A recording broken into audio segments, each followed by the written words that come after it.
네, 쉽고 똑똑하게 알려드릴게요. 여기는 달달한 비급살롱입니다. 네, 여러분 안녕하세요. 비급살롱의 황윤기입니다. 자, 오늘 한 주의 중반 수요일, 역시나 수요일은 우리 사업을 위한 이야기로 채워나가고 있습니다. 내 인생의 버킷리스트 중에 하나가 사업이다. 나는 사업을 뭔가 꿈꾸고 있다 하시는 분들 오늘 방송 또 한번 집중해 주시기를 바랄게요. 자, 참고로 저희가 방송 통해서 말씀드리는 내용, 투자 판단에 대한 조언이지 모든 상황에 일반화해서 적용할 수 없다라는 점 알려드리고요. 자, 그러면 오늘 돈과 인생의 비급에 대해서 전해주실 세 분의 전문가님도 모셔보도록 하겠습니다. 전문가님들 어서 오시죠. 안녕하세요. 네, 반갑습니다. 자, 그럼 오늘의 비급 바로 공개해 주시죠.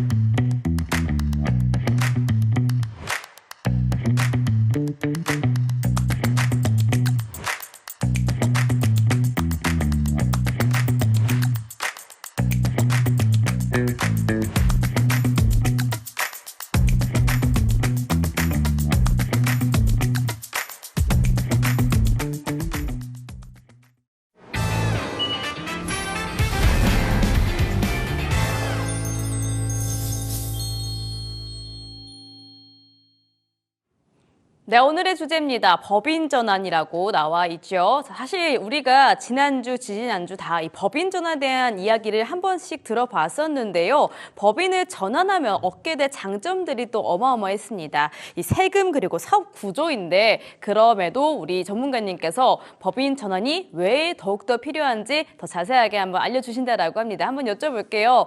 이서우 전문가님, 법인 전환이 그렇게 중요하다고요? 많이 중요하죠. 그러니까 한마디로 뭐 요약할 수는 없지만은 여러 가지 사유 때문에 이제 사업을 운영을 하시다가 처음에는 사업을 개인 사업자로 소규모로 시작을 했다가 결국에는 나중에는 이제 법인으로 전환하는 케이스가 굉장히 좀 다양한데요. 그리고 또 이제 법인 전환 특집이라고 해서 일반 조그맣게 운영하시는 대표님들도 개인 사업자분들도 이 정도 규모인데 굳이 뭐 법인으로 전환해야 되나 이렇게 말씀들을 좀 많이 하시는데요. 제가 과거 이제 정책 자금과 관련된 특집에서 한번 언급을 해드린 적이 있는데 이 법인으로 전환하시게 되면은 개인 사업자 같은 경우는 무한 책임 사원이거든요. 사업을 운영하면서 발생된 모든 것에 대해 책임지는 사원이 이 개인 사업자인데 반면에 이제 법인 사업자로 이제 전환을 하시게 되면은 출자액을 한도로 책임지는 유한 책임 사원이다 보니까는 이 사업을 운영하면서 발생한 이제 뭐 정책 자금이라든지 이런 것에 대해서 일부 면책이 되는 효과도 있다 보니까는 그런 의미에서 어떤 부채 리스크적인 부분에 대해서 그리고 또 오늘 방송에서도 또 다룰 부분이기도 하거든요. 그래서 이런 여러 가지 의미들 때문에 법인 전환을 많이 하시기 때문에 일반 소상공인 분들도 어떤 자영업 하시는 분들도 조그마니까는 법인 전환 상관없겠지라고 생각하지 마시고요. 한번 오늘 방송 끝까지 좀 봐주셨으면 좋겠습니다. 자, 그래서 이제 개인 사업자가 이제 여러 가지 사유로 인해서 이제 법인으로 전환을 하게 되는데요. 대표적인 사례가 많이 알고 있듯이 이 세금의 문제에 대해서 법인으로 전환을 하게 됩니다. 다음 표를 보시게 되면은 법인 전환에 대한 세금 비교예요. 보시게 되면은 이제 개인 사업자는 종합소득세라고 좀 표현을 하게 돼 있고 법인세는 법인 사업자가 나와 있습니다. 자, 그런데 이 표를 갖다가 이제 말씀드리기 전에 이제 간단하게 좀 말씀을 드리면 개인 사업자 같은 경우는 총 매출이 있을 거예요. 전체적인 매출이 있다라는 거죠. 자, 그 중에 필요 경비라는 개념이 있습니다. 사업을 운영하면서 필요한 부대 경비들을 말하는 거거든요. 여기에는 대표적으로 원자재 매입이라든지 인건비라든지 그리고 사업을 운영하면서 필요한 부대비용들 이렇게 지출한 것들이 있어요. 그래서 내 전체 매출에서 이런 것들을 뺀 나머지가 이제 당기 순이익이고 여기에 대해서 세금을 먹인 이 세금이 나오게 됩니다. 자, 그랬을 때 이 개인 사업자인 종합소득세의 이제 과세 표준이죠. 이제 세율 구간을 보시게 되면은요, 1,400만 원 이하일 경우에는 6% 정도가 됩니다. 자, 이 1,400만 원이라는 개념은 어떤 개념이냐면 아까 말씀드렸듯이 전체 총 매출에서 필요 경비를 다 제외하고 순수하게 남은 돈이 1,400만 원 이하라는 거예요. 자, 그런데 한 달에 우리 대표님들 개인 사업자 하시면서 1년에 1,400만 원 이하로 보시면 그거는 좀 그렇죠. 그렇기 때문에 너무 적죠. 그래서 이게 순수하게 남은 돈이 1,400만 원에서 이제 구간별로 계속 나누게 됩니다. 자, 그랬을 때 이제 보통 이제 연봉 1억이라고 하죠. 연봉 1억 원을 기준으로 했을 때는 세율 구간이 거의 30%까지 육박하기 때문에 세부담이 매출이 늘어나면서 세부담이 그렇게 생길 수밖에 없는 구조이기도 합니다. 반면에 법인 사업자 같은 경우는 법인 사업자도 마찬가지예요. 법인에서 총 매출이 있단 말이죠. 총 매출에서 마찬가지로 필요 경비를 제외합니다. 그 중에는 대표적으로 이 제조 원가를 먼저 공제를 하고 그 다음에 이 매출에 대한 총 이익에 대해서 이 판매와 관리비라고 해가지고 사업을 운영하면서 필요한 부대 비용을 공제를 하게 됩니다. 여기서 남은 비용이 이제 영업이익인데 그리고 또 이제 밑에 이제 이자 비용이라든지 이런 것들을 차감한 다음에 법인세 차감 전 단기 순이익이죠. 법인에서 실제로 남은 돈이에요. 그런데 이 개인 사업자와 법인 사업자 다른 점 중에 하나가 법인 사업자 같은 경우는 대표자의 급여마저도 비용으로 인식한다는 부분이 특징이기도 합니다. 자, 그랬을 때 법인에 남은 순수한 남은 금액이 2억 원 이하일 경우에는 9%의 세율 구간을 보이고 있습니다. 그래서 옆에 보시는 개인 사업자의 종합소득세 세율 구간으로 봤을 때는 상당히 낮은 구조라고 할 수 있는 거죠. 자, 그런데 요것만 보시면 단순히 법인세가 낮기 때문에 무조건 법인으로 해야 되는 거 아니야? 라고 하실 수가 있는데요. 자, 법인세는 누가 납부를 하는 거죠? 법인이 납부를 하는 겁니다. 그렇죠? 그렇기 때문에 법인은 법인세대로 납부를 하고 법인에서 발생된 이익을 대표자가 급여 상여 배당 형태로 가져가게 되면 어떤 구간에 해당이 된다? 종합소득세에 해당이 된다라는 거죠. 자, 그렇기 때문에 법인으로 운영을 하실 때는 급여 설계를 구조를 하시는 게 굉장히 좀 중요하다고 볼 수 있습니다. 그래서 단순하게 세금 구조로만 봤을 경우에는 세율 구간이 개인 사업자가 상당히 높기 때문에 사업을 시작하는 단계에서는 조금 부담스러울 수도 있기도 합니다. 그래서 이제 개인 사업자의 이제 장점을 보시게 되면은 소득이 적을 경우에는 세금도 낮다라는 부분이 있는 거죠. 그리고 또 이제 법인 사업자 같은 경우에는 세율 구조가 다소 안정적이고 그리고 또 이제 대표자 아까 말씀드린 대표자의 급여 상여 퇴직금이라든지 이런 것들이 비용 처리된다라는 부분이 있기도 합니다. 그리고 이제 소득 분산하고 세무 설계에 상당히 좀 유리한 구조를 법인 사업자가 좀 갖고 있습니다. 자, 그래서 종합소득세 이제 하시게 되는 아까 좀 장점을 말씀드렸지만 단점을 또 말씀을 드리면 아까 이제 장점이라고 했을 때 소득이 적을 경우에는 세금도 낮다라고 좀 표현을 하기도 했는데요. 많은 대표님들께서 세금이 많다 보니까는 세무대리인을 통해서 절세를 해달라고 많이 요청들을 하시게 됩니다. 자, 그랬을 때 아까 제가 서두에 말씀드린 필요 경비를 제외한 나머지가 종합 개인 세금 구간이라고 말씀을 드렸어요. 그런데 필요 경비를 제외한 나머지 것들도 일부 대표님들이 비용 처리를 하시는 경우들이 있어요. 자, 그런데 이런 것들은 계속 누적이 됐다가 나중에 세무조사의 추정이 대상이 될 수도 있기 때문에 이 부분 굉장히 좀 주의하셔야 됩니다. 그래서 이제 개인 사업자 종합소득세에 대한 단점을 좀 말씀을 드리면은 소득세 증가 시 누진세로 세부담이 급증한다라는 거, 세율 구간이 상당히 높아진다라는 거죠. 그리고 또 이제 법인 같은 경우는 법인 운영비 이런 것들이 존재를 하고 자금 유출 시에 배당이라든지 소득세 부담이 발생되는 게 있습니다. 자, 그래서 많은 대표님들이 방금 말씀드린 세금에 대한 부분들 때문에 법인 전환을 하시게 되기도 하고요. 자, 두 번째는 성실신고 때문에 법인 전환을 하는 케이스가 있습니다. 성실신고는 뭐냐면 개인 사업자가 어떤 매출 구간의 특정 기간이 다다랐을 때는 이제는 법인처럼 신고를 하십시오라고 하면서 개인 사업자의 과표 구간을 유지하면서 신고는 법인처럼 하게 되는 거예요. 그랬을 때는 차라리 법인으로 전환하는 게 낫겠죠. 자, 그래서 배경을 보시게 되면은 국세청은 세금 탈루를 방지하고 공정과세 실현을 위해서 성실신고 확인 제도를 운영을 하고 있습니다. 자, 그래서 일정 소득 이상 개인 사업자 및 법인은 세무대리인 확인을 거쳐서 소득 매출 등을 성실하게 신고해야 된다는 내용입니다. 주요 쟁점은 신고 대상자 범위 확대 여부 그리고 성실신고 확인서 미제출 시 가산세를 부담하게 되고요.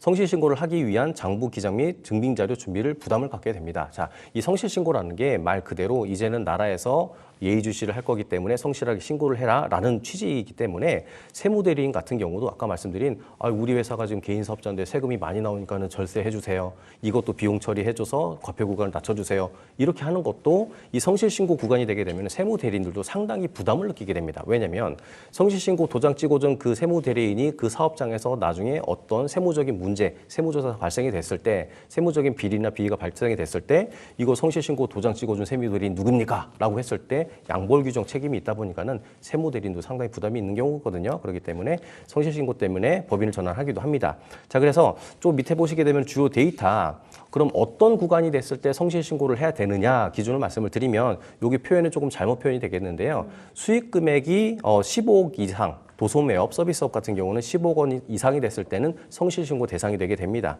그리고 일반 그 제조업 같은 경우는 7억 5천이 초과가 됐을 때 성실신고 대상이 되기도 합니다. 자, 그래서 보통 많은 대표님들이 특히 이제 제조업 같은 경우에는 매출이 한 5억 원 정도 초과하는 요소 정도 됐다? 그랬을 때 성실신고 기준을 한 7억 5천이기 때문에 얼마 안 남았기 때문에 요 타이밍 정도가 되면은 세무대리인이 항상 전화해서 대표님들께 여쭤보시거든요. 곧 성실신고 대상이시기 때문에 어떻게 하실 거냐. 그랬을 때 법인으로 전환하시거나 아니면은 그냥 성실신고를 하시면서 매출을 높이시는 이렇게 하시는 경우도 있기도 합니다. 지금 여러 가지 말씀을 쭉 해주셨는데 결국에는 이 법인 전환은 세금 때문에 일어나는 일들이 좀 상당히 많은 것 같아요. 사업하실 때 세금이 참 부담인 것 같습니다. 근데 이런 성실 신고 말고도 개인 사업자들이 법인 전환을 고려하는 이유들이 또 어떤 것들이 있을까요? 우리 김재민 행정사님. 네, 맞습니다. 세금이나 아니면 성실 신고 때문에 이제 그런 경우 말고도 법인 전환을 하게 되는 이제 여러 가지 사유들이 좀 있는데요. 이때 이제 특히 보시면 뭐가 있냐면 자금 조달과 이제 투자 유치 한계가 있습니다. 왜냐하면 제가 하나 예를 들어버리면 이제 제가 어떤 정말 좋은 아이템을 하나를 가지고 있습니다. 그래서 이 아이템을 가지고 이제 구체화시켜서 이제 사업을 하려고 해요. 그런데 이제 그런데 돈이 없어요. 그 외부로부터 이제 돈을 받으려고 합니다. 그런데 제가 만약에 개인 사업자라고 한다면, 그 외부로부터 이제 받는 돈 만약에 뭐 1억이든 2억이든 이런 돈은 그냥 제 개인적으로 이제 돈이 들어온 것밖에 안 되거든요. 그렇게 돼버리면 투자자 입장에서는 이 돈이 갔는데 어떤 증거가 없이 뭐 나한테 어떤 증서도 없습니다. 수익 증서도 없고 뭐 아무런 증서도 없어. 그래서 아주 투자자들은 불안해하게 됩니다. 그런데 만약에 이거를 법인의 형태로 만약에 외부에서 이제 투자를 받게 된다면 그때는 어떤 것들이 있게 되냐면 이제 특히 받았을 때 이제 주식을 발행을 할 수가 있게 됩니다. 이제 법인이라는 것 자체는 이제 주식으로 이루어진 하나의 인격체이기 때문에 저희가 투자를 했을 때 주식이 발행이 되면 이제 그때 이제 주주로서 이제 주인으로서 이제 행사를 할 수가 있거든요. 그렇게 되면 아무래도 아까 개인 사업자에 비해서 그런 투명성이나 이제 불안성 이런 것들이 아주 많이 완화되는 거고요. 그리고 또 상법적으로 이제 법인에 대한 이제 제약이나 이런 것들 되게 많습니다. 이제 그런 것들이 이제 주주로서 이제 권리를 행사할 수 있어서 이제 그런 부분들을 이제 투자를 받기 훨씬 더 쉽고요. 그 다음에 이제 하나 자금 조달에 하나 봤을 때는 이제 은행 대출이나 이제 정책 자금 같은 이제 자금 조달 경로도 이제 법인으로 갔을 때 훨씬 더 다양해질 수가 있습니다. 예를 들어 이제 중소기업 벤처 기업부나 이제 뭐 산업은행, 신용보증기금 등에서도 이제 법인 사업자를 좀 더 우대하는 경향들이 조금 더 있어요. 그래서 이제 만약에 시설 자금이나 아니면 운전 자금, 이제 창업 자금 등 이제 다양한 정책에서 이제 법인을 조금 더 우대하고요. 그다음 또 자금을 조달한 이후에도 저희가 이제 사업 목적에 따라서 이제 자유롭게 활용할 수 있는 이제 범위도 넓어지고 있습니다. 만약에 대표님 중에서 이제 사업을 내가 크게 확장을 하거나 아니면 좀 더 체계적으로 회사를 운영하고 싶다고 하신다면 이제 법인이라는 형태가 좀 더 유리한 구조가 될 수 있고요. 이거를 이제 제가 자료 화면을 보면서 한 번 더 정리해 드리겠습니다. 개인 사업자와 이제 법인 사업자 두 가지가 있을 때 이제 외부 투자 유치는 이제 개인 사업자보다는 이제 법인 사업자가 훨씬 더 유리한 구조로 가고 있다.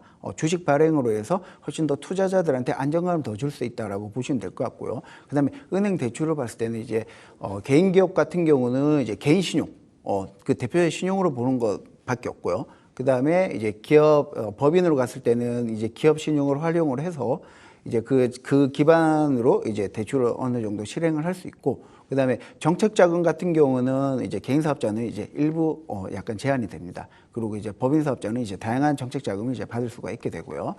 자금 활용 범위는 이제 법인이 훨씬 더 유연하게 목적에 맞게 사용할 수 있고, 그 다음에 사업 성장 구조를 봤을 때도 이제 법인은 이제 그렇게 투자를 받게 되면 좀 더 자금 기반을 구조적으로 이제 좀 더 성장할 수가 있습니다. 그리고 또 하나 더 얘기 드릴 게 있는데, 연대보증 이제 제도라는 것이 있습니다. 그래서 예전에 연대보증이라는 거가 뭐냐면 저희가 만약에 법인으로서 사업을 하고 있으면 대표님께서는 만약에 돈을 빌렸다, 은행에서 돈을 빌렸다, 그러면 이제 대표자가 그 법인에 대한 보증을 쓰게 돼 있어요. 그럼 만약에 20억, 30억씩을 이렇게 빌렸다고 한다면 20억, 법인이 만약에 어떤 안 좋아서 이제 부도를 하거나 폐업을 했을 경우는 그 부채가 고스란히 이제 대표자로 이제 연관이 됩니다. 그렇게 되면 이제 대표 같은 경우는 내가 사업을 하려고 해도 어떤 그 돈이 무서워서 법인으로 돈을 이제 빌리지 못하게 되는 그런 상황이 되는 거죠. 그래서 이제 그런 연대 보증이 있던 것이 이제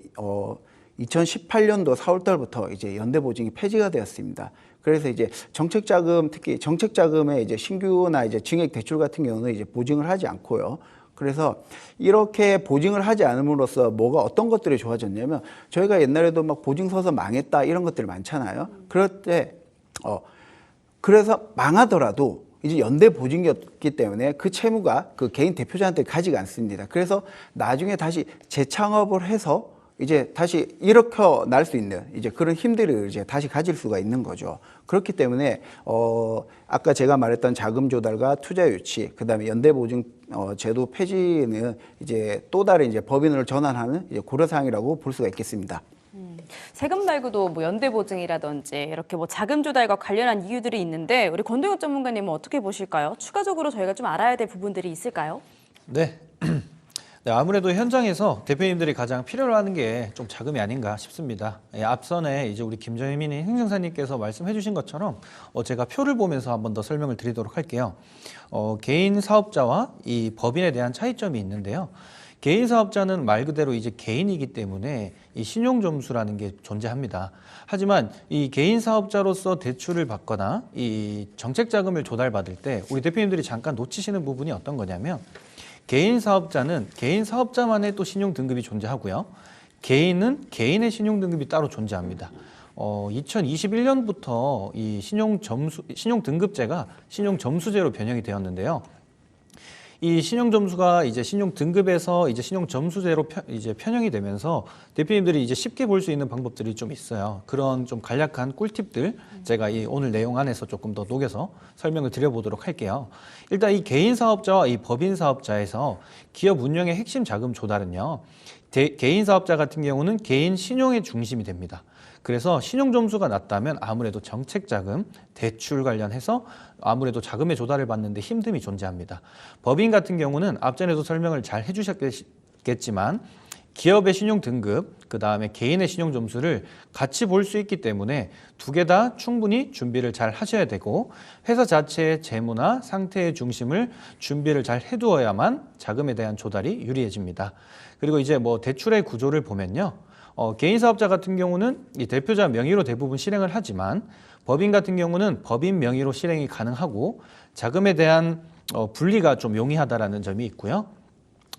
정책 자금 같은 경우는 이제 그 개인 사업자 같은 경우는 일부만 좀 가능하면서 한도 자체가 좀 아무래도 법인보다는 좀 낮을 수밖에 없습니다. 이 법인 같은 경우는 기업당 한도가 최대 이제 확대될 수 있는 부분이 존재하고요.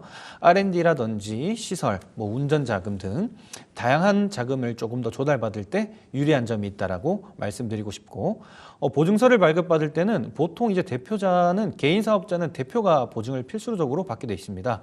법인 같은 경우는 법인의 신용, 사업성을 평가 후 중심해서 보증 면제가 가능하다라는 점 말씀을 드리고 싶고 앞전에도 말씀드렸던 것처럼 투자 유치에 대해서 개인 사업자는 주식이라는 게 존재할 수 없어서 주식 발행이 불가해서 법인 같은 경우는 지분 투자, 그 다음에 우선주 발행 등 자금에 대한 조달이 가능하다라는 점을 제가 말씀드리고 싶습니다. 좋습니다. 사업하실 때 왜 법인 전환을 하게 되는지 정말 여러 가지의 장점들, 사유들이 있는데요. 이서 전문가님, 오늘 주제로 쏙 뽑아주신 이유가 정말 있네요. 그럼요. 맞습니다. 그래서 이제 추가적으로 또 말씀드리고 싶은 부분이 이제 또 있기는 한데요. 표를 보면서 좀 말씀을 드려볼게요. 법인 전환 뭐 세금의 문제, 어떤 뭐 성실 신고의 문제, 뭐 또 이제 뭐 자금 조달의 문제, 투자 뭐 이런 것들도 있기도 하지만은 그 밖에도 사실은 큰 문제들이 또 있기도 하거든요. 사업을 이제 운영을 하시다 보면은 사업을 승계하거나 지분 선기를 할 수가 있습니다. 그래서 이제 법인 같은 경우는 개인 사업자 같은 경우는 이제 그 승계를 하는 과정이 조금 다소 복잡할 수도 있는데 법인 같은 경우는 이 법인의 소유를 주식의 형태로 하고 있기 때문에 주식만 증여를 하게 되면 결국에는 법인을 승계를 하는 자연스럽게 승계하는 효과가 있기도 하거든요. 그렇기 때문에 이제 법인 전환을 하게 되면은 가족에게 지분 증여가 용이하게 됩니다. 자, 그 중에 법인을 갖다가 이제 사전에 이제 승계를 하거나 배우자나 이제 자녀분들한테 승계를 할 수가 있는데요. 뒷부분에 나올 부분이기도 하지만은 이제 특수관계인의 이제 증여공제라는 제도가 있기도 합니다. 그래서 배우자 같은 경우는 6억, 성년 자녀 같은 경우는 5천만 원 정도 되기 때문에 주식만큼을 그렇게 증여를 했을 때 세금에 대한 부담 없이 회사의 지분을 증여할 수 있다는 아주 큰 특징이 있는 거죠. 예전에 이제 상속증여 특집에서도 좀 다룬 부분이 있는데요. 법인을 이렇게 사전에 이제 사전 증여를 할 수 있기 때문에 어떤 그 상속이 이제 개시가 되는 거는 사망 있을 때 상속이 되지만은 증여라는 부분들은 방금 말씀드린 것처럼 이 대표자가 살아 있을 때 지분을 사전에 미리미리 쪼개서 증여를 할 수 있기 때문에 세부담이 적게 가업을 미리 물려줄 수가 있기도 합니다. 자, 그리고 대외 신용 및 신뢰도 확보 부분이죠. 개인 사업자 같은 경우는 제가 현장에서 이제 강의를 할 때 이제 우스갯소리로 이런 얘기도 하게 되는데요. 개인 사업자 같은 경우는 만약에 사업이 부도가 되면은 요거를 개인 사업자에 있는 어떤 자산을 임의대로 처분을 하거나 가지고 도주를 할 수가 있습니다. 막 잡으러 다녀야 되고요. 우스갯소리입니다. 근데 법인 같은 경우는 법인도 하나의 소유의 인격체이고 인격체로도 바라보기 때문에 법인의 자산을 함부로 대표자가 매각을 해서는 형사 그 관계법상 처벌을 받을 수가 있기 때문에 함부로 해서는 안 되거든요. 그렇기 때문에 중요 거래처 같은 경우는 이제는 법인격으로 전환해서 우리는 법인으로 거래를 해야 됩니다. 또는 입찰을 할 때는 법인만 우선 대상으로 합니다. 이런 조건들이 있다 보니까는 대외 신용이라든지 신뢰도를 확보를 하는 차원에서도 법인 전환을 일부 하기도 합니다. 자, 그리고 이게 이제 앞으로 한 5년, 10년 뒤에는 좀 큰 트렌드가 될 것 같기도 한데요. 기업 가치화 및 M&A라는 게 부분이 있는 거죠. 기업 매각 및 투자 유치 가능이라는 부분인 거예요. 우리나라가 이제 가업을 하면서 1세대 경영인들이 이제 은퇴를 하면서 2세대 경영인들이 많이 나오고 이제 3세대 경영인들이 이제 나오고 있는 과정 중에 있는데요. 나라의 어떤 문화인 것 같기도 해요. 가까운 나라 같은 경우는 이 가업 상속을 하는 것이 어떤 문화처럼 여겨지고 있는 나라이기도 그런 나라가 있기도 하지만 우리나라 같은 경우는 제가 현장에서 많은 대표님들을 만나보면은요, 경영 2세대들이 그런 가업 승계에 대한 생각들이 별로 없으시고 만약에 사업을 한다 하더라도 아버지 거를 물려받는 것보다도 본인 사업을 하고자 하는 욕구가 강하다 보니까는 이게 참 문제보다도 많은 대표님들이 골치를 막 썩고 계시기도 합니다. 자, 그랬을 때 우리 대표님들이 이 가업을 어떻게 이제 운영을 할까라는 이제 선택지가 이제 나오게 되는데요. 이거를 갖다가 물려받을 자식이 없다고 해가지고 이것을 좋은 아이템인데 청산해가지고 그냥 날려버리느니 이 기업의 가치를 잘 만들어서 좋은 값을 받고 팔 수 있는 그런 M&A 시장도 앞으로 많이 활성화가 될 것 같기도 합니다. 자, 그랬을 때 개인 사업자보다는 이 기업의 평가를 수월하게 할 수 있는 법인의 형태로 운영을 한다라고 하면은 나중에 기업 가치화 및 M&A를 할 때 상당히 좀 유리한 부분이 있다 보니까는 이러한 사유들 때문에라도 법인으로 운영하는 케이스들이 많기도 합니다. 네, 사업 말미에도 장점이 있었습니다. 저도 건너 들어봤는데 이 스타트업을 하는 이유 중에 또 하나가 매각을 굉장히 좋은 가격에 하기 위해서 M&A라든지 네, 그런 사람들도 상당히 많다라고 하는데 그때에도 장점이 있다라고 맞습니다. 해요. 네. 자, 그러면 나 이 방송 보면서 이제 법인 전환 해야겠다라고 마음 먹으신 대표님들 계실 것 같은데 자, 그러면 처음으로 어떤 것부터 하면 좋을까요? 우리 김재민 행정사님. 네, 맞습니다. 마음 먹으셨다면 이제 실행을 하셔야 되고요. 실행을 하기 위해서는 이제 여러 가지 단계들이 있는데 그 절차에 대해서 제가 좀 설명을 좀 해드리겠습니다.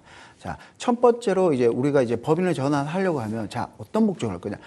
단순히 세율 때문에 내가 뭐 30%를 개인 사업자로 있을 때 그렇게 내던 것들이 이제 법인으로 가게 되면 이제 뭐 9%에서 뭐 24%까지 올라가지만 세율을 위해서 이제 단순히 이제 절세 목적으로 이제 전환을 할 거냐 아니면 요즘에 가업 승계나 이런 것들이 되게 많습니다. 그래서 어떤 내 자녀나 누군가한테 이제 어떤 것들이 승계하기 위해서 이제 법인을 갈 거냐 아니면 또 아까 제가 얘기했듯이 외부 투자 유치를 받기 위해서 이제 개인 사업자보다는 이제 법인이라는 더 제도가 훨씬 더 유리하기 때문에 이제 그걸로 갈 거냐 이런 이제 전환 목적을 일단 먼저 설정을 하시고요. 이제 두 번째는 이제 전환 방식을 결정하게 됩니다. 전환 방식은 이제 평균적으로 보통 이제 두 가지가 있는데 이제 현물 출자 방식과 그다음에 자산 양수 양도 즉 주식의 매매에 의한 방식이 있습니다. 그래서 요거를 조금 더 설명을 드리면 현물 출자라는 거는 이제 금전이 아닌 다른 자산, 이제 부동산이나 이제 채권, 이제 특허권,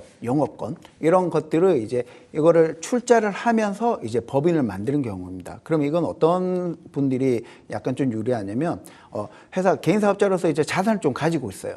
부동산이나 이런 것들을 자산을 가지고 있는데 현금이 없는 경우입니다. 그런 분들은 이런 방식으로 좀 고려하시는 게 또 좀 더 좋을 것 같고요. 이제 두 번째는 자산 양수 양도입니다. 자산 양수 양도는 뭐냐면 자, 내가 법인을 설립을 하고 그 법인이 이제 개인이 주식을 이제 사는 거, 개인을 이제 매입을 하는 겁니다. 뭐 어떤 영업권이라든지 이런 거 현금으로 그렇게 영업을 하면 이제 그렇게 이제 사게 돼 버리면 이제 자산 양수 양도가 일어나게 되는 거고요. 그렇게 했을 때 이제 또 인허가나 이런 문제들이 발생을 합니다. 그래서 제가 여기서 이제 자산 양수 양도가 이제 주로 이제 많이 하는 업종들을 보면 화장품, 요즘에 인플루언서들이 화장품 이제 브랜드를 되게 많이 만듭니다. 그래서 많이 팔기도 하고요. 그런 분들이 처음에 시작할 때는 법인 사업자로 시작을 하진 않습니다. 그럼 어떻게 시작하냐? 개인 사업자로서 이제 화장품 책임 판매업이라는 이제 그런 식약처의 인허가를 받고 이제 통신 판매업과 이런 것들에서 이제 팔게 되거든요. 그러다 보면 어느 순간 갑자기 매출이 막 오를 때가 있어요. 그럼 이제 그때 고민을 하겠죠. 앞에서처럼 세금이 많아지거나 뭐 이런 것들 때문에. 그러면 이제 그때 고민하면서 이제 법인 전환을 하게 됩니다. 그때는 근데 이런 분들은 그 개인 사업자의 사업자의 자산이 많지는 않습니다. 그렇게 되면 뭐가 있냐? 현금이 많은 경우는 이렇게 해서 법인 하나 설립을 하고 그 다음에 그거를 영업권이라든지 어떤 그 지금 현재 하고 있는 판권 같은 것들을 이제 브랜드의 사용권 이런 것들을 이제 법인이 매입을 하는 구조가 되죠. 그때 매입을 할 때는 이제 주식으로 이제 매입을 하게 됩니다. 그렇게 해서 이런 경우들이 이제 보통 이제 자산 양수 양도를 통해서 이제 하는 경우가 되겠고요. 그다음에 이제 그렇게 해서 이제 어느 정도 결정이 되면 이제 세 번째 단계로 이제 자산 구성 및 이제 세금 검토를 하게 됩니다. 이때는 이제 세무사나 회계사 분들하고 같이 이제 상담을 해서 좀 진행하는 게 아마 좀 좋을 것 같고요. 그다음 네 번째 단계는 이제 법인 설립을 이제 진행을 해야 되는데 이때 법인 설립을 하게 되면 첫 번째로는 이제 정관을 만들어야 됩니다. 정관이란 거 자체가 어떻게 보면 우리 회사의 운영집이라고 쉽게 말해서 운영집 어떻게 운영하겠다. 나는 어떤 사업을 하겠다라는 게 이제 정관이거든요. 그래서 이제 그 정관을 발기인들하고 이제 그 정관을 만든 다음에 이제 등기소에 가서 등기를 하게 되면 비로소 이제 그때 하나의 법인이 만들어집니다. 그럼 법인만 만들었다고 해서 모든 게 다 되냐? 그건 아닙니다. 그다음에 이제 사업자 등록을 해야 되거든요. 그래서 사업자 등록을 하고 난 다음에 나머지 이제 재반 실무 조정 이제 다섯 번째 단계로 이제 재반 실무 조정을 하는데 이때는 이제 세무 노무 이제 거래처나 이제 이런 거래처에 통보하고 그다음에 금융기관에 이제 우리가 개인 사업자에서 이제 법인으로 이전을 했어요. 이런 것들이 이제 절차를 쭉 마무리하게 되면 이제 법인이 전환에 대한 절차는 이제 마무리가 되게 되겠습니다. 네, 법인 전환의 5단계 그리고 그 안에서의 체크리스트를 쭉 말씀해 주셨는데 최대한 좀 쉽게 설명을 해주려고 하시는 게 느껴졌는데 그래도 어려워요. 그리고 이게 뭔가 순차적으로 되는 일이 세상에 참 없잖아요. 자, 그래서 우리 권동혁 전문가님, 이 안에서 굉장한 또 고군분투들이 많이 있었을 것 같습니다. 주로 어떤 것들이 있을까요? 보통 제가 현장에서 가장 많이 받는 질문은 이 대출을 이제 법인으로 전환했을 때 법인으로 채무자를 변경을 해야 되지 않나요? 라는 이런 질문들을 좀 많이 받아요. 제가 그 주요 실무 체크 포인트를 이 표로 만들어 놨으니까 표를 보면서 제가 같이 한번 더 설명을 드려보도록 할게요. 그 개인 사업자의 대출 이제 주체는 아무래도 대표자의 개인 명의로 잡히게 되겠죠. 하지만 법인 사업자로 전환을 한다면 대출의 주체가 법인 명의로 돌아가게 됩니다. 그래서 채무의 책임 자체는 개인 사업자는 개인의 전 재산이 보증을 받고 있지만 법인 사업자로 전환을 하게 되었을 경우는 법인이 자산을 책임을 지게 돼 있어요. 그러니까 아까 우리 이서우 대표님께서도 말씀해 주셨던 것처럼 출자한 금액의 한도 내에서 책임을 진다라는 것처럼 이 유한 책임 사원이라는 걸 볼 수 있고요. 이 개인 사업자의 이제 금융기관 입장에서 바라보겠습니다. 금융기관 입장에서는 이제 이 사업자가 이제 신용도 좋고 책임도 괜찮고 강조라는 부분들도 있을 수 있고 그 다음에 이제 뭐 매출도 꾸준하게 잘 일어난다라든지 이런 부분이 있을 때는 크게 이제 터치할 수 있는 부분은 없지만 법인 사업자로 이제 전환을 하게 된다면 매출의 추이도 꾸준하게 바라볼 것이고요. 영업의 이익도 볼 것이고 재무 구조에 대한 이 안정성에 따라서 이 채무에 대한 압박이 오냐 안 오냐에 대한 상황이 생길 수도 있다는 점 제가 말씀드리고 싶어요. 그래서 이 개인 사업자에서 이 법인 사업자로 전환을 하신다라고 이제 생각을 하신다면 결국 타이밍입니다. 내가 매출이 꾸준하게 오르고 있을 때, 내가 지금 이제 생산성이 가장 강할 때 이 채무를 이제 법인 사업자로 전환을 해야만 이 주채무자 변경 가능 조건에서 해당이 없이 법인 사업자로 전환이 가능하고요. 만약에 이제 실적도 상향하지 않고 안정하지 않고 재무제표도 만약에 나쁘다 이런 상태라면 이 은행이나 이런 주관 기관에서 이 채무를 이관해주지 않습니다. 이런 상황이 생길 수 있기 때문에 제가 꼭 말씀드리고 싶은 이 주의사항은 법인 전환을 하실 때는 이제 실적 하락 시 주채무자의 이제 변경 거절이 가능하기 때문에 꼭 이 개인에 대한 보증을 유지도 해야 되는 것도 맞지만 매출이 꾸준하게 올랐을 때 항상 이 법인 전환을 하시면서 채무 이관까지 마무리할 수 있도록 그런 걸 좀 현장에서 같이 상담을 받아보시면 좋을 것 같아요. 제가 이거 다음 표를 보면서 실제 사례를 한번 담아와 봤는데요. 이 수도권에서 이 제조업을 하시는 대표님이 계셨어요. 이 법인에 대한 전환을 희망하신 대표님이 계셨는데 매출이 3년 연속 이제 감소하셨습니다. 매출이 감소했다라는 건 보통 영업이익도 적자가 난다라고 볼 수 있거든요. 그래서 이 법인 명의로 대출을 전환을 하려고 했으나 이 거절이 된 사례가 있어요. 그래서 이 개인 보증에 대한 유지라든지 금융구조에 대한 꼬임이 발생했기 때문에 제가 꼭 말씀드리고 싶은 게 법인 전환은 핵심이 형태 변경이 아니라 구조, 금융구조의 전환이라는 점을 꼭 말씀드리고 싶습니다. 알겠습니다. 그러니까 굉장히 중요한 포인트가 이 주채무자 변경이라는 거고 우리가 지금 법인 전환 좋다고 여러 번 말씀을 드리고 있는데 이것도 빨리 할수록 좋은 게 아니라 뭔가 상승 기조를 탔을 때 적절한 타이밍에 들어가야 더 좋은 거겠네요. 자, 근데 주채무자 변경 요거 말고도 또 다른 핵심 포인트들이 또 상당히 많을 것 같습니다. 우리 이세우 네. 전문가님께서 네네. 또 한번 설명해 주시죠. 네, 정말 중요한 부분인데요. 보통 이제 그 개인 사업자 운영하시는 대표님들이 어떤 앞서 말씀드린 여러 가지의 사유로 인해서 이제 법인 전환을 이제 진행하시게 되는데 세무 대리인이나 이제 지인 또는 아는 그런 뭐 전문가를 통해서 법인 전환을 하는 케이스들이 거의 대부분입니다. 스스로 하시는 대표님들 그렇게 많지는 않거든요. 자, 그랬을 때 이제 담당 세무 대리인이라든지 뭐 법무사라든지 이쪽에서는 매뉴얼대로 법인 전환만 하면 되기 때문에 뭐 절차상만 문제만 없으면은 그냥 법인 전환을 하고는 합니다. 자, 그런데 그렇게 뭐 법인 전환해서 전혀 문제가 될 것 같지가 않지만 이 전환하는 과정에서도 정말 중요하게 생각해야 되는 부분이 있는데 자, 그 부분은 뭐냐면은 자본금의 규모입니다. 자, 자본금이란 기업을 운영하면서 이 대표님들이 사업을 운영하면서 담을 수 있는 부채의 그릇이라 좀 표현을 하기도 하는데요. 아무래도 자본금이 크면 클수록 담을 수 있는 부채도 좀 늘어나다 보니까는 사업이 좀 안정적으로 운영이 될 수가 있겠죠. 자, 그런데 일부에서는 매뉴얼대로만 법인 전환하는 케이스가 있기도 하는데요. 자, 그 표를 보면서 좀 말씀을 드리게 되면요. 만약에 이제 법인 전환을 하시게 되면은 만약에 제가 이제 이번 달이 8월 달이죠?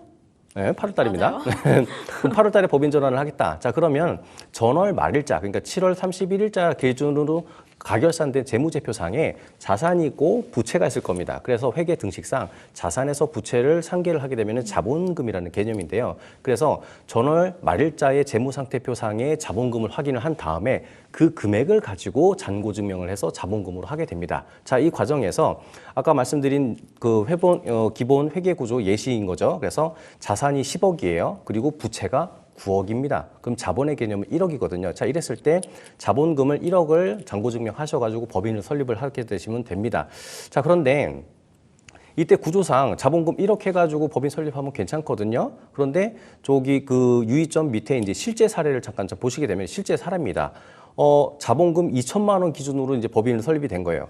여기 표에서 말씀드린 거는 자산이 10억 그리고 부채가 9억이었단 말이에요. 그래서 자본금이 1억이 됩니다. 자, 그런데 여기서 이제 부채를 조금 조정 한번 해볼게요. 자산이 10억이고 부채가 9.8억인 거예요. 그러면은 요걸 뺐더니 자본이 2천만 원인 개념인 거죠. 그랬을 때 그 대표님께서는 잔고증명 2천만 원만 하면은 법인 전환 되네 하시고서 실제로 법인 전환을 자본금을 2천만 원짜리로 만들어서 법인을 설립을 하시게 됐습니다. 자, 그랬을 때 아까 처음에 말씀드린 이 자본금이라는 개념은 우리 회사의 근간이 되고 뿌리가 되고 어떤 든든한 구조를 지탱하고 있는 어떤 근간이기도 한데 여기서 자본금 규모가 너무 낮다 보니까는 정식자금을 신청 시에 산업 평균 대비 부채 비율을 상당히 초과를 해서 자금 조달에 어려움을 겪게 되는 케이스가 있기도 합니다. 자, 그래서 법인으로 전환하시게 되면은 무조건 뭐 세무대리인이라든지 법인 전환을 진행하시는 어떤 전문가를 통해서 전체 다 위임하지 마시고 법인 전환했을 때 우리 회사의 어떤 재무 구조를 미리 시뮬레이션을 해가지고 각종 재무 구조를 파악을 한 다음에 괜찮을지 않을지 한번 체크를 해보신 다음에 법인 전환하시는 거를 꼭 권장해 드립니다. 그러니까 법인 자본금 쪽도 설계를 굉장히 잘해줘야 되는 것 같고 추가적으로 저는 아까 이 부분 좀 궁금하더라고요. 가족 간의 증여, 이게 약간 사업 말미쯤에 그런 부분도 말씀해 주셨는데 그 부분에서는 또 헷갈리는 부분이 없을까요? 헷갈린 부분 있죠. 그리고 여기서 헷갈린 부분이 있지만 뭐 장단점이 아주 좀 약간 있습니다. 그래서 그 장단점에 대해서 제가 좀 설명해 드릴게요. 법인 전환 시 이제 그 지분을 어떻게 증여를 하는 그런 방법들이 있는데 여기에서는 이제 첫 번째 장점이 있습니다. 장점이 뭐냐면 사업 승계에 대한 준비입니다. 어떤 내가 하고 있던 사업을 이제 자녀들한테 물려주거나 할 때 미리 자녀들에게 일부분 지분을 이제 증여를 하고 그렇게 되면 승계 비용 나중에 상속이나 어떤 문제가 발생을 했을 때 그때 승계 비용에 대비해서는 상당히 이제 저렴할 수가 있습니다. 그래서 이제 그런 부분들이 있고요. 두 번째는 이제 소득 분산의 효과가 있습니다. 그래서 주주로 이제 구성을 해서 이제 나눠버리게 되면 이제 저희가 이제 중간 배당이나 이제 정기 배당을 통해서 이제 배당을 나눠주게 되면 만약에 아빠가 이제 100% 있을 때 이제 받던 이제 그런 배당과 그 주주들 나눠버리게 되면 이제 저희가 이제 배당을 받을 때는 이제 개인 소득세로 받거든요. 그렇게 돼버리면 소득의 분산의 효과가 있습니다. 그럼 이제 저희 우리나라는 이제 소득세가 이제 누진세 구조이기 때문에 그 소득 세율이 낮아지는 효과가 있게 되겠죠. 그래서 이제 가계 전체, 그러니까 우리 집 전체에 대한 이제 세부담의 세율은 좀 더 낮아지는 그런 효과를 가져올 수가 있고요. 이제 세 번째는 이제 지배 구조의 안정성입니다.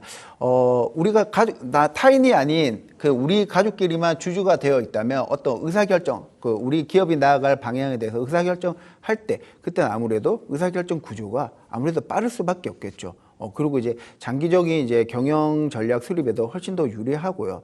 하지만 이렇게 좋은 장점이 있으면 항상 단점이 있기 마련이죠. 그래서 이제 첫 번째 단점은 뭐냐면 이제 이렇게 사전에 증여를 해버리면 이제 증여세 부담이 올 수도 있습니다. 그냥 아버지가 만약에 그냥 혼자서 이렇게 하다가 만약에 1억을 증여해줘도 그냥 1,000만 원이라는 이제 증여세가 발생을 하기 때문에 이런 것들은 이제 뭐 예를 들어서 얘기했지만 이런 것들 나중에 좀 더 주식이 커져버리면 나중에 이제 주식은 이제 보충적 평가를 위해서 시가가 없기 때문에 이제 보충적 평가라는 걸 통해서 이제 순자산과 이제 수익 가치를 반영을 해서 이제 주식의 평가를 하게 되거든요. 그럴 때는 이제 나중에 고액의 세금을 낼 가능성도 생기고요.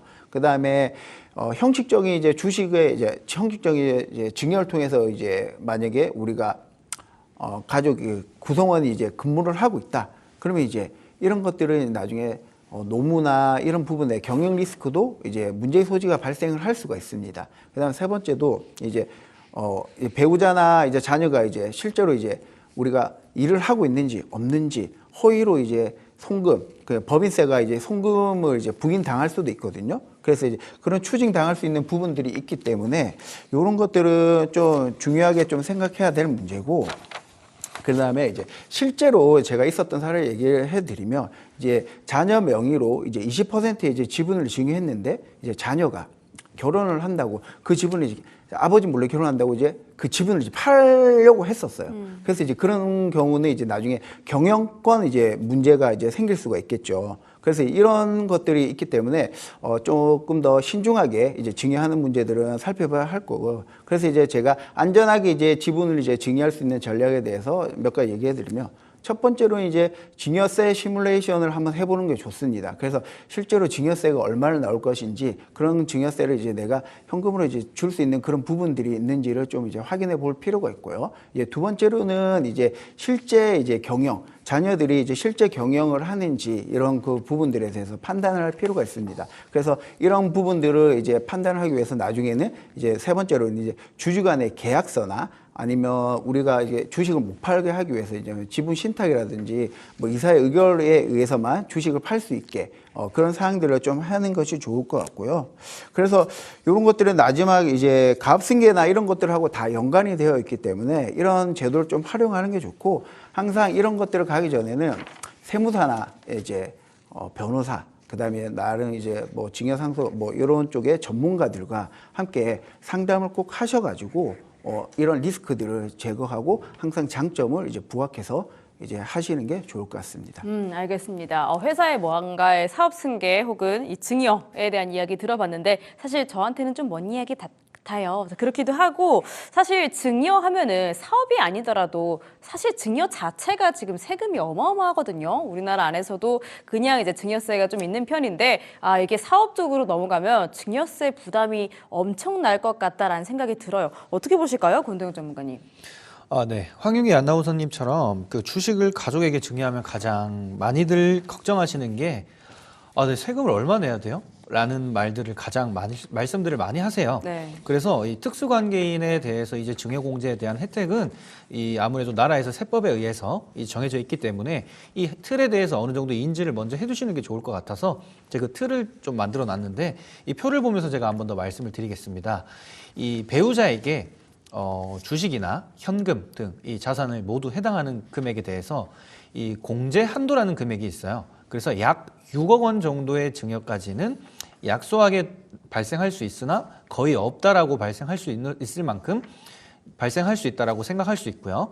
그 다음에 이제 성인 자녀에게는 5천만 원까지는 뭐 비상장 주식이라든지 뭐 이 다양한 자산을 증여하시더라도 5천만 원까지 공제를 받으실 수 있고, 이 미성년 자녀라고 보시면 2천만 원까지 이제 공제를 해주기 때문에 이런 말씀 많이 들어보셨을 거예요. 그 할아버지 좀 잘 사시는 집을 보면 이 할아버지가 이 손자가 태어나면 바로 2천만 원을 이렇게 증여를 해가지고 이제 아기 용돈, 이제 손자 용돈을 주는 것처럼 이렇게 하는 행위들이 실질적으로 이게 다 현실에서 다 일어나는 일이기 때문에 우리 만약에 조금 더 주식 또는 이 현금, 이제 뭐 다양한 자산을 증여하시겠다라는 생각이 있다면 이 기간에 맞춰서 잘 준비를 해주시는 게 좋기 때문에 뭐 미성년 자녀라든지 성인 자녀라든지 이 배우자에게 공제 한도에 맞춰서 증여를 해주시는 게 좋습니다. 특수관계인 증여공제에 대해서 좀 더 말씀을 드리면 기본 공제 한도 내에서는 이 증여가 거의 없거나 이제 소액이 발생할 수 있는데요. 전략적 활용을 말씀드리고 싶어요. 이제 공제 한도 내에서 분산 증여를 권장드리고 싶고요. 갑작스러운 이제 이 대량 증여는 고세율에 대한 위험이 있을 수 있으므로 이제 근처에 이제 전문가님들을 만나서 사전 시뮬레이션을 필수적으로 해보시는 게 좋을 것 같다라는 말씀을 드리고 싶습니다. 알겠습니다. 여러 가지 말씀을 좀 들어봤는데요. 자, 근데 또 저희가 저번에 약간 이런 말씀을 또 해주셨거든요. 부동산을 갖고 있는 법인의 경우에는 또 약간 좀 까다로울 수도 있다. 이게 뭐가 어떤 부분들이 문제인 건지도 궁금한데 법인 전환을 이 부동산을 갖고 있는 분들께서는 어떻게 하나요? 그렇죠. 이제 저를 만난 우리 이제 대표님들 같은 경우에는 어떤 개인 사업자다 그랬을 때 가장 좋은 건 뭐냐면은 내가 이제 가업을 상속할 목적이다 또는 뭐 상속하지 않을 목적이다에 따라서 이 개인 사업자인 상태에서 부동산을 매입을 할지 법인으로 전환을 하고 부동산을 매입을 할지, 여기서 말씀드리는 부동산은 사업용 토지 건물이겠죠. 이걸 갖다 좀 판단을 하게 되는데, 근데 문제는 뭐냐면은 이미 이제 부동산을 보유하고 있는 개인 사업자가 이제 법인 전환이 할 때 이게 어떻게 해야 되느냐. 요게 대한 궁금증들이 좀 많으신데요. 각각의 이제 전문가들이 많고 각각의 의견이 많지만 요거는 제 개인적인 뭐 생각입니다. 실제 뭐 다를 수도 있고요. 제 개인적인 생각 같은 경우에는 이 사업용 부동산을 법인으로 전환을 하고, 자 이랬을 때 세금의 문제부터 좀 말씀을 드리면은 개인 사업자가 내가 처음에 취등록세가 발생이 됩니다. 사업용 부동산을 취득을 하게 되면은, 그리고 법인으로 전환하게 되면 어떻게 될까요? 법인도 취등록세를 부담하게 됩니다. 그리고 나중에 청산하면 어떻게 될까요? 결국에는 법인이 소멸되면서 법인이 보유하고 있는 자산이 다시 나에게 오게 됩니다. 그 과정에서 또 세금이 또 발생이 될 수가 있거든요. 자, 그렇기 때문에 내가 이 사업을 운영을 할 때 기준점이 되는 것은 내 사업을 갖다가 상속증여를 받아서 가업을 승계받을 자녀가 있냐 없냐 여부부터 저는 좀 말씀을 드립니다. 자, 그랬을 때 자녀가 가업을 승계를 받아가지고 사업을 영위할 거다. 그렇게 되면은 법인을 현물출자 세감면 포괄양수도라고 해가지고 내가 가지고 있는 모든 자산과 부동산을 현물출자로 법인으로 전환을 해서 나중에 이 부동산마저도 이 자녀가 승계를 하게 되는 이런 형태로 가라고 하고, 만약에 물려받을 자녀가 없다라고 하게 되면 부동산만 냅두고 나머지들을 일반적으로 사업 양수도를 통해서 전환을 하라고 합니다. 자, 그래서 이제 표를 보시게 되면 그 내용들을 갖다가 좀 요약을 좀 해놨는데요. 크게 보시면은 현물 출자 방식이 있고요. 그리고 또 양도 매매 방식이 있습니다. 개념을 말씀을 드리면은 현물 출자 같은 경우는 부동산의 법인을 출자하고 지분을 받는 구조가 되겠죠. 그리고 양도 매매 방식은 말 그대로 되게 쉽습니다. 개인이 법인을 부동산에 판매하는 구조가 되게 됩니다. 이 두 가지 이제 장점을 보시게 되면 현물출자 세관면 포괄양수도라고 하거든요. 그랬을 때 내가 가지고 있는 모든 사업용 자산과 부채를 법인에다가 전환하는 것이기 때문에 그 당시에 취등록세, 재산세는 면제가 되거나 일부 면제가 되거나 유예가 되기도 합니다. 자, 여기에서 이제 중요한 포인트가 사실은 하나가 좀 빠져누락이 되어 있는데요. 이 취등록세가 없거나 면제를 받게 됐을 때 그것은 사업용 자산이 현물출자로 넘어갔을 때만 면제를 받는 것이지 사업과 무관한 자산이 법인으로 넘어가게 되면 이거는 과세 대상이기 때문에 유의를 하셔야 될 것 같습니다. 자, 그래서 현물출자 방식 같은 경우는 취등록세 그리고 양도세 유예 그리고 법인의 자산으로 편입이 되는 거기 때문에 법인의 재무 구조가 상당히 좀 괜찮아지겠죠.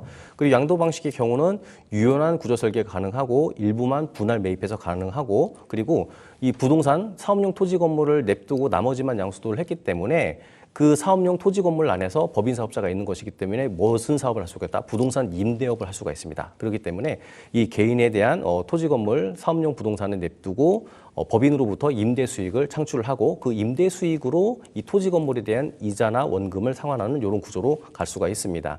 그 현물 출자 방식의 이제 단점을 말씀을 드리면은요. 현물 출자 같은 경우는 2군데 이상의 감정 평가를 필요로 하고 그리고 또 이제 법원의 인허가 사항이 필요하기도 합니다. 그렇기 때문에 행정적인 절차가 다소 좀 있기도 하고요. 그리고 또 이제 등기 비용 및 등록 면허세가 좀 일부 발생되기도 합니다. 그리고 양도 매매 방식은 매우 간단하죠. 그렇지만 법인으로 이제 판매, 매매를 하는 것이기 때문에 법인 같은 경우는 개인 사업자 같은 경우는 이 처음에 취득한 부동산 가액과 이제 양도할 때, 매매할 때 양도 차익이 있으면은 양도세 부담이 있을 수가 있고요. 그리고 법인 같은 경우는 자산을 취득했기 때문에 취득세에 대한 부담이 있을 수가 있습니다.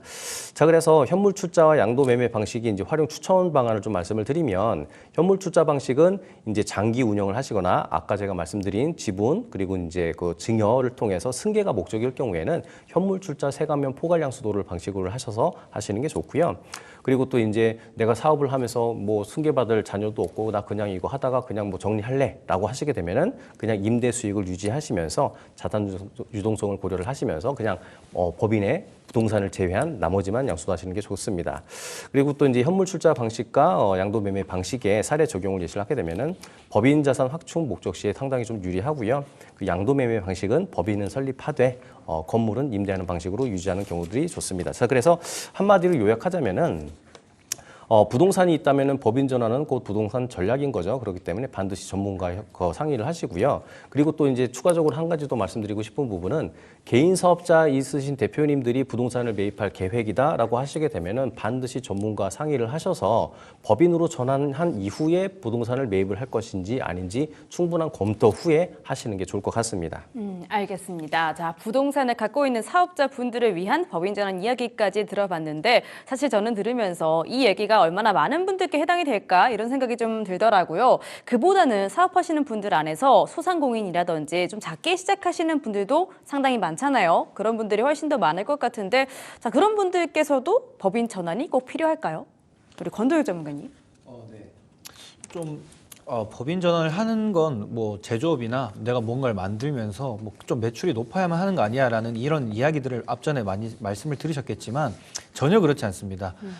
저희가 흔히 볼 수 있는 음식점으로 한번 표현을 해볼게요. 네.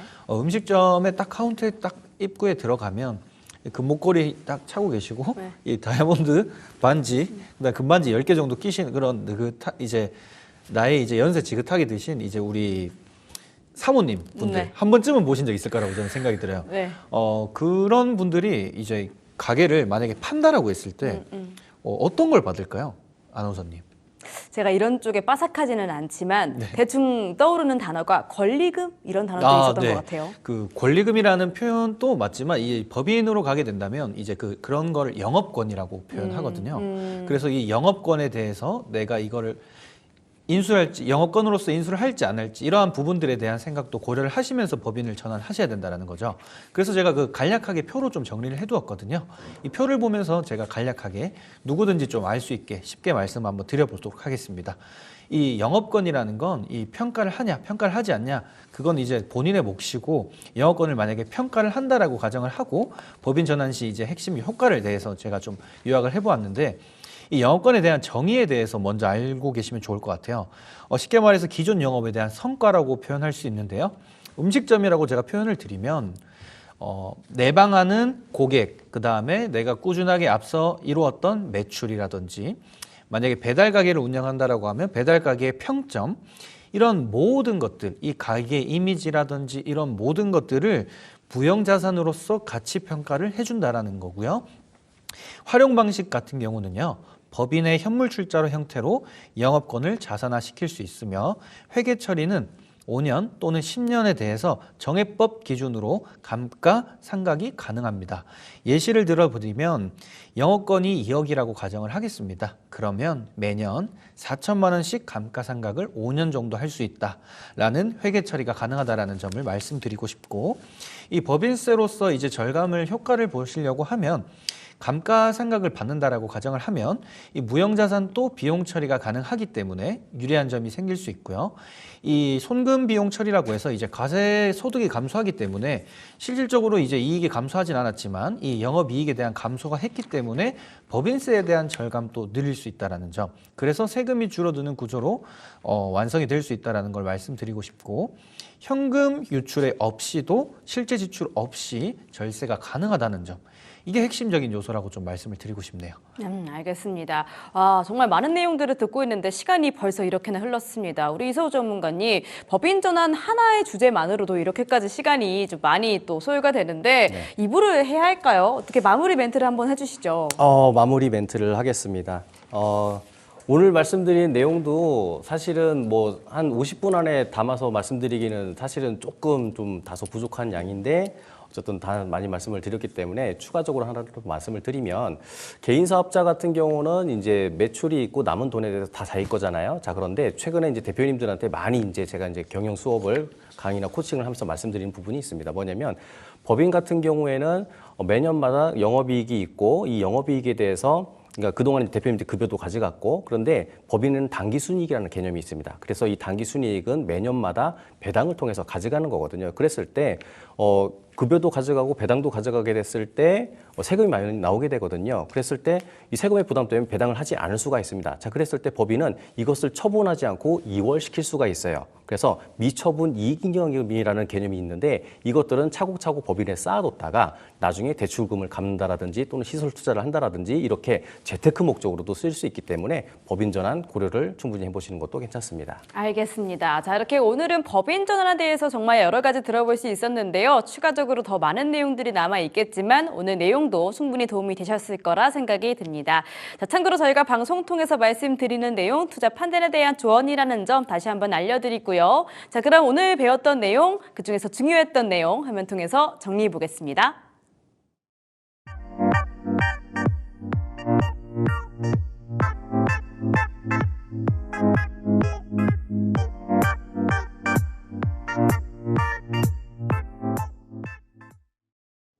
네, 이렇게 오늘은 법인 전환에 대해서 이야기 들어봤고요. 오늘도 좋은 말씀 많이 나눠주신 세 분의 전문가님들 말씀 감사했습니다. 수고하셨습니다. 네, 고맙습니다.